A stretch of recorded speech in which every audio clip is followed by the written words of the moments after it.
let me be very, very clear. My eyes are on one individual, and that is the man that occupies the White House.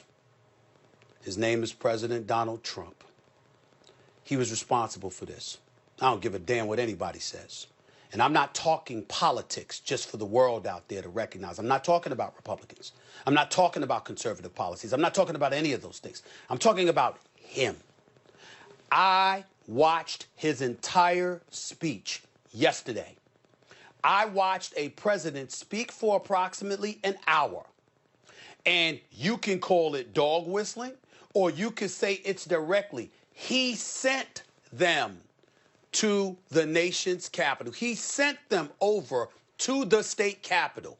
He talked about, we're strong, we're not weak. Only the weak would stand for this. You can't let this happen. We're going to march over there before he got in his motorcade and went back to the White House.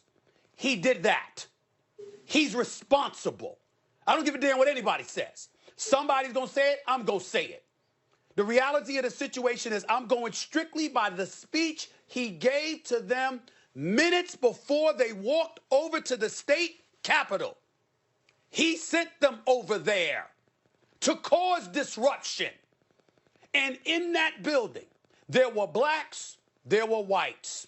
There were young folks, there were older folks. There were folks working for the government. There were folks who were elected officials. The Vice President of the United States was in danger. The Speaker of the House was in danger. The Majority Leader of the Senate was in danger. And he knew that and did not care. Period. Now, when we talk about black people, let's be very clear about what we're saying is. Listen to my man Joe Madison, the Black Eagle, this morning, along with various others, because he's on Urban View, Sirius XM radio channel at 1826. I love him. But he said it for me very, very appropriately. Doc Rivers said it. Steve Kerr said it. Stan Van Gundy said it. Jaylen Brown and Jason Tatum said it. These were black people. There would have been more than 4 people dead. And by the way, they wouldn't have gotten into the rotunda. We wouldn't have gotten into the rotunda. Breaking windows, penetrating the barriers. Police officers actually let them through the barriers. Now, for those who want to condemn them, clearly whoever's running the police force in the nation's capital, whoever's responsible, rather, for Capitol security, they should be fired immediately. They should be fired. No question. We understand that.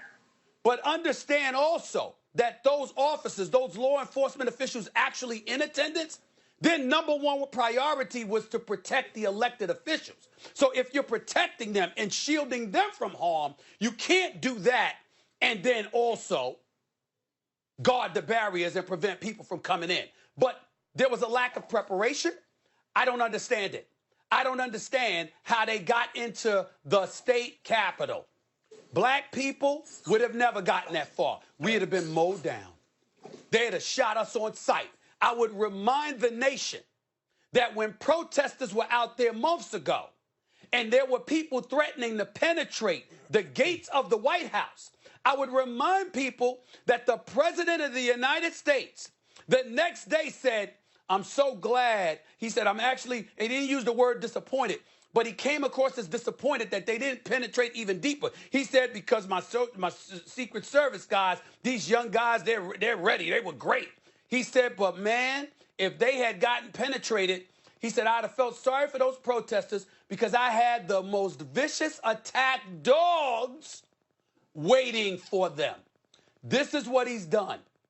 One man who cared about himself more than his country. One man who cared about his power more than his country. One man who cared about himself, his power, his money, his prestige, whatever you want to call it, cared about that more than potentially the lives of human beings, some of whom have supported him lock, stock, and barrel for the last 4 years.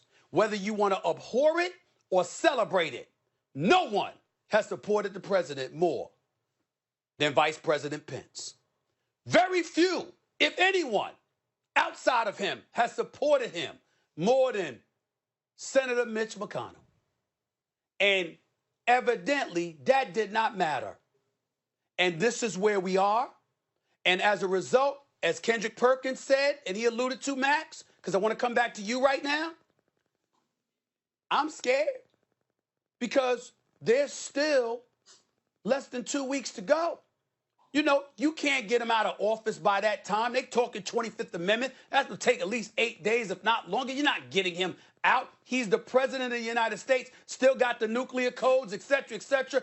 We don't know what this man is capable of, but we do know this because the NBA players said it and said it so eloquently. If that had been a black person, we wouldn't have even made it in the building. They'd have shot us on sight.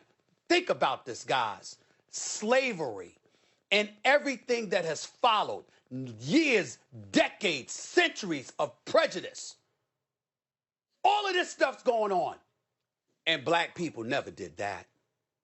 And look what we were subjected to. But the white folks march up on Capitol Hill, storm and breach the perimeter and storm the state capitol and the nation's capital.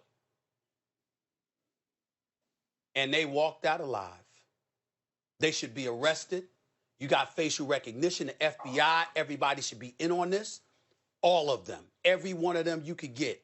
You get them and you make sure you give them real significant jail time.